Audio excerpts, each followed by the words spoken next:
Après être sorti sur civière lors du match Uruguay-Brésil, on connaît la sentence de la blessure de Neymar. Salut à tous les gars, c'est Azial. Aujourd'hui, on se retrouve pour une nouvelle vidéo où on va parler de la blessure de Neymar. On avait abordé vite fait le sujet dans une vidéo un petit peu récapitulative de l'actu où on avait parlé du doublé de Messi face au Pérou. On avait parlé du coup de cette blessure de Neymar, de la prestation brésilienne. On n'avait pas encore la sentence. La sentence est tombée, c'est rupture du ligament croisé antérieur plus le ménisque qui est touché. À l'heure actuelle, on parle d'une absence entre 6 et 8 mois pour Neymar. Sachant qu'il y a la Copa América en fin de saison, il y a pas mal de choses intéressantes à voir et notamment la question, l'une des questions qu'on va se poser lors de cette vidéo et je vais essayer de développer et de donner un petit peu mon avis là-dessus, c'est est-ce que c'est la fin du grand Neymar? Enfin, est-ce que c'est la fin même de Neymar à haut niveau? Est-ce que Neymar sera là pour la Copa América? Est-ce que Neymar pourra faire quelque chose du côté de l'Arabie Saoudite même? On va essayer d'y répondre dans cette vidéo. Bref, avant qu'on rentre dans le vif du sujet de la vidéo, il y a aussi en fin de vidéo, on parlera vite fait d'Eden Hazard qui a donné plus d'indications sur la fin de sa carrière, etc. Mais avant de rentrer dans le vif du sujet, comme d'habitude, vous commencez à connaître, n'hésitez pas à liker, commenter, partager et vous abonner, ça fait toujours plaisir et ça aide énormément pour le développement de la chaîne.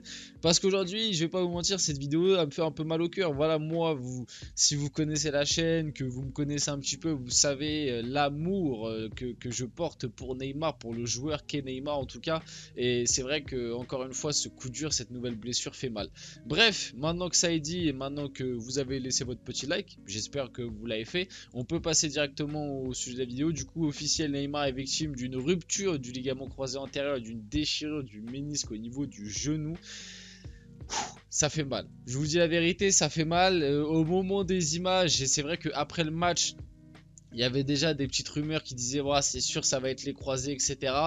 Tant qu'il n'y avait pas de verdict officiel, moi je ne voulais pas y croire. Enfin en tout cas je ne voulais pas affirmer quelque chose qui n'était pas réel à 100%. Il fallait mieux attendre les examens, etc. officiels. Dans ma vidéo d'hier où déjà on avait abordé un peu le sujet, voilà, c'était une vidéo actu où on parlait de trucs en tout genre et on avait abordé le sujet Neymar. J'expliquais que c'est vrai que en fonction de la gravité de la blessure, ça peut être un réel coup dur pour la fin de carrière de Neymar qui, on le sait déjà depuis 2-3 ans, est quand même assez compliqué en termes de blessures, de niveau de jeu, etc. à des moments. Là, c'est vrai que c'est un coup de massue. Honnêtement, c'est un coup de massue. Déjà que voilà, Neymar revient de 4 mois d'absence. Son année 2023 a été vraiment catastrophique. Finalement, sur l'année 2023, il a joué quoi? Il a joué le mois de janvier.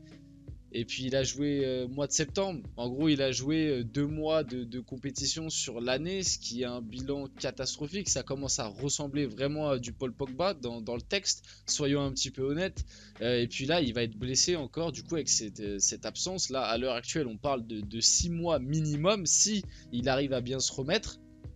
Ce qui est quelque chose, on le sait que Neymar, en fonction de certaines blessures, des fois il peut rechuter, c'est ça le pire. Pour rappel, sa blessure là qu'il avait eu de base, c'était 4 mois, l'opération, etc. Au final, il avait mis un petit peu plus de temps que ça pour revenir au haut niveau, parce que pour rappel, il a été opéré en février et il est revenu à la compétition seulement en septembre. Et il est revenu à la compétition avec l'Arabie Saoudite, je tiens à le rappeler, enfin avec Al Hilal et du coup dans le championnat d'Arabie Saoudite qui est peut-être un championnat un petit peu moins intensif, et puis tu avais aussi le poids du transfert, le côté marketing et tout. Peut-être que ça se trouve, Al Hilal a fait rejouer Neymar un petit peu précocement, j'ai envie de dire, et que peut-être que s'il il était resté au PSG ou quoi, il aurait peut-être pas repris aussitôt. Je dis pas que c'est à cause de ça qu'il s'est blessé, je ne pense pas en tout cas, mais juste pour dire que voilà, se soigner de ce style de blessure à l'âge où arrive Neymar, et même au-delà de l'âge, je pense que le plus important de noter, c'est plus le temps de carrière de Neymar déjà. C'est-à-dire que Neymar, ok, il a que 31 ans, mais le gars, il joue au foot professionnel depuis qu'il a 15-16 ans. Là, Neymar, il a déjà 15 ans de carrière derrière lui. Vous voyez ce que je veux dire? C'est comme si un mec qui avait commencé vraiment dans le monde pro à 20 piges, il en avait 35. Et là, tu te fais les croisés. Ça risque d'être très compliqué, surtout qu'on le sait mentalement. C'est pas toujours évident pour Neymar, ça risque d'être très compliqué pour lui de revenir. Et pourtant, je dis ça avec un petit peu un mal de cœur, je vous dis la vérité, parce que moi j'ai envie de croire à la belle histoire là, dans ma tête. Je me fais encore le scénario d'une belle histoire. Neymar qui arrive à se remettre, Neymar qui revient pour la Copa América, et Neymar qui va chercher cette Copa América avec le Brésil en finissant meilleur joueur, un petit peu comme R9 en 2002. Mais honnêtement, ça va être très compliqué. Et est-ce que ça va vraiment se passer? Je ne sais pas, j'ai du mal à y croire. Parce que il y a ce côté la rechute, il y a ce côté à l'heure actuelle c'est 6 mois minimum pour se soigner si tu te soignes correctement, et après pour être au niveau d'une Copa América ça va prendre encore un peu plus de temps, peut-être un mois ou deux de remise à niveau physique, etc.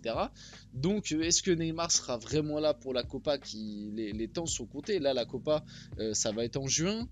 On est en novembre là, vas-y, parce qu'on est fin octobre, le temps de l'opération, les débuts et tout, en gros, vas-y, on va compter comme si on était en novembre. Ouais, ça va être une petite course contre la montre, quoi. T'as 7-8 mois pour être au top, pour arriver au top à la Copa. Ce qui serait idéal, c'est qu'il commence à rejouer un peu avec Al Hilal un peu avant la Copa. On verra, on va suivre ça, mais c'est vrai qu'à l'heure actuelle, je suis très pessimiste et pourtant j'ai toujours été quelqu'un d'optimiste avec Neymar, même quand il était du côté du PSG, qu'il avait des grosses blessures et tout. Moi, je savais qu'il allait pouvoir toujours revenir à un niveau absolument exceptionnel, en tout cas pour l'échelle de la Ligue 1 et du PSG. Le problème, c'est qu'aussi maintenant il y a cet aspect de voilà, c'est pas pour être méchant, mais je pense qu'il s'en fout un peu. Enfin, je dis pas qu'il portait une grande importance à la Ligue 1 et au PSG, parce que bon, quand on sait un petit peu les histoires, bon voilà, c'était pas le mec le plus sérieux, mais au moins avec le PSG, t'avais cet aspect encore très visible et compétitif, et t'avais l'aspect Ligue des Champions qui te poussait quand même à être un minimum performant. Même tu pouvais te dire aller chercher un ballon d'or. Bref, vous voyez un petit peu ce que je veux dire. T'avais quand même des objectifs intéressants. Là, c'est pas pour être méchant, mais du côté d'Al Hilal, je vois pas Neymar se buter pour revenir avec Al Hilal ou avec son club ou quoi, enfin avec son club pour aller gagner la Ligue saoudienne. Enfin, c'est peut-être être très condescendant, mais en tout cas, je n'imagine pas Neymar avoir la foi et l'envie de se buter autant pour tout faire pour revenir peut-être plus tôt. Tu sais, l'envie de jouer en club, etc. Je pense vraiment que ce qui va le motiver pour revenir, c'est la Copa. Maintenant, à voir ce qui va se passer par la suite. S'il avait été épargné par les blessures, moi je le dis, je le répète, hein, pour moi Neymar c'est un gros gâchis. Faut être honnête, c'est un gros gâchis. Je comprends ceux qui parlent d'énormes gâchis, je suis d'accord avec vous. Maintenant, je suis pas non plus d'accord avec certains qui viennent me dire que c'est le plus gros gâchis de l'histoire du foot. Le gars, il a quand même gagné une Ligue des Champions, il a fait 2 fois podium du Ballon d'Or, il a gagné des championnats. Voilà, globalement, ça a toujours été le numéro 3 derrière CR7 et Messi durant ces années. C'est un gâchis parce qu'il avait le niveau pour aller à la table de CR7 et Messi, pas juste les regarder d'en bas, mais c'est pas le plus gros gâchis de l'histoire du foot. Moi je suis désolé, un mec qui a cette carrière là malgré tout, voilà, il bat le record de Pelé avec la sélection, but, passe D. Voilà, c'est un gâchis, mais c'est pas le plus gros gâchis de l'histoire du foot, faut pas abuser. Et moi je le dis, hein, s'il avait été épargné par les blessures, peut-être des fois un petit peu plus de sérieux, peut-être un petit peu moins de fête et tout. Après, c'est son côté brésilien. On sait que la plupart des Brésiliens, en tout cas les offensifs, je sais pas pourquoi, ont ce côté-là fêtard et tout. Mais c'est vrai que ça aurait pu être le meilleur joueur, hein. Je pense que ça aurait pu être le meilleur joueur avec Messi, avec Ronaldo. Il aurait pu être à leur table, il aurait pu et il aurait dû, même je le dis, aller chercher un ballon d'or. Mais voilà, honnêtement c'est terrible. Selon vous, cette nouvelle blessure de Neymar signe-t-il sa fin de carrière? Un ras-le-bol du Brésilien serait compréhensible. À voir ce qui va se passer par la suite. À l'heure actuelle, je pense pas malgré tout que Neymar... Enfin, en tout cas, j'ai du mal à imaginer que Neymar, avec cette blessure-là, mette un terme à sa carrière parce que je pense que dans sa tête, il y a quand même le Brésil encore qui est là. Faut pas oublier que Neymar n'a jamais, à part les Jeux Olympiques, il n'a jamais réussi à aller chercher un trophée avec le Brésil. Il y a eu la Copa América en 2019, mais Neymar n'était pas là déjà pour cause de blessure. Moi, je pense que Neymar a encore l'envie et ce truc de champion de se rétablir de cette blessure et d'aller chercher un trophée avec le Brésil et du coup en vue la Copa América 2024. On s'en rappelle aussi qu'il avait fait une déclaration comme quoi il aimerait jouer la Coupe du Monde 2026 et que ce serait sûrement sa dernière compétition avec le Brésil. Donc je pense que l'aspect sélection joue encore en la faveur d'une suite de sa carrière. Après, je vais pas vous mentir que si avec la sélection il avait déjà tout gagné, je pense que là ça aurait été plus compliqué et peut-être que ça aurait signé sa fin de carrière parce que le côté club, je pense que maintenant il s'en fout un petit peu entre guillemets. Encore une fois, c'est pas pour être condescendant envers l'Arabie Saoudite et Al Hilal, mais c'est ce que je pense de Neymar. Le message de Neymar après le diagnostic de sa rupture du ligament croisé. C'est un moment bien triste, pardon. Le pire, je sais que je suis fort, mais cette fois j'aurai encore plus besoin de ma famille et amis. Ce n'est pas facile de subir une blessure et une opération chirurgicale. Imaginez revivre tout ça après 4 mois de convalescence. J'ai la foi, même beaucoup. Je remets ma force entre les mains de Dieu pour qu'il puisse renouveler la mienne. Merci pour tous les messages de soutien et d'amour. Force à toi, Neymar Jr. Hernaldo Rodriguez, le président de la fédération brésilienne, à propos de Neymar. Le football brésilien est mondial a besoin que Neymar se rétablisse car le football est plus heureux lorsqu'il est sur les terrains.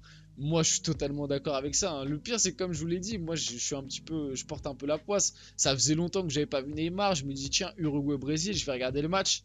40 minutes de jeu, je vois Neymar sortir son civière en pleurs, j'étais abattu. Je vous dis la vérité, j'étais abattu. Neymar, depuis son arrivée en Europe en 2013, 14 blessures graves, plus de 22 mois éloigné des terrains suite à ces blessures graves uniquement. D'autres blessures moins importantes, une dizaine, triste réalité. Voilà, très souvent blessé, on va encore remettre l'hygiène de vie devant. Moi je pense peut-être qu'il y a un petit peu de ça, mais je pense surtout que c'est un côté malchance des fois, hein, aussi un côté où Neymar n'a peut-être pas été assez protégé par les arbitres, et notamment moi je parle du côté de la Ligue 1, et il faut pas tout remettre sur l'hygiène de vie. Tu vois, la blessure qui se fait là, les ligaments croisés, ça n'a rien à voir avec son hygiène de vie. Voilà, c'est sur un contact, il se réceptionne mal, son genou a tourné. C'est comme ça, des fois les corps sont plus fragiles que d'autres, et c'est la triste réalité. Et il faut pas toujours parler d'hygiène de vie quand c'est Neymar et Verratti, et quand c'est les autres, c'est juste pas de chance. Léo Messi apporte son soutien à Neymar, victime d'une grave blessure. Il y a eu plein de soutiens, il y a eu Verratti aussi. Bref, la plupart ont apporté leur soutien à Neymar, ce qui est compréhensible. On finit la vidéo vite fait. Eden Hazard, on le sait, il a mis un terme à sa carrière très récemment, il a parlé un petit peu de ça. Je n'ai jamais eu la chance de jouer pour un club belge, cela aurait pu être une belle histoire, mais ça ne s'est pas fait. Du coup, sur la décision de prendre sa retraite, j'avais toujours dit que j'arrêterais dès que je n'aurais plus de plaisir sur le terrain. Je ne voulais pas aller jouer quelque part pour l'argent, c'était la meilleure solution. Je ne prenais plus de plaisir aux entraînements et je ne jouais plus. La décision était simple. Voilà, grand respect à Eden Hazard, je pense qu'il a pris la bonne décision parce que lui, on le sait qu'il fonctionnait beaucoup au plaisir, et s'il prenait plus de plaisir, c'est complètement compréhensible qu'il arrête sa carrière, et je trouve ça même bien qu'il continue pas uniquement pour l'argent. Bref, on arrive sur la fin de cette vidéo, j'espère qu'elle vous a plu. Si c'est le cas, n'hésitez pas à la liker, à commenter, à partager et à vous abonner. N'hésitez pas à apporter votre soutien à Neymar dans les commentaires, ça fera plaisir. On est ensemble entre fans de Neymar, je sais qu'on est quand même pas mal, il y a une petite commu, mais voilà, ça fait plaisir. En tout cas, c'était Azial et on se retrouve très rapidement pour une prochaine vidéo.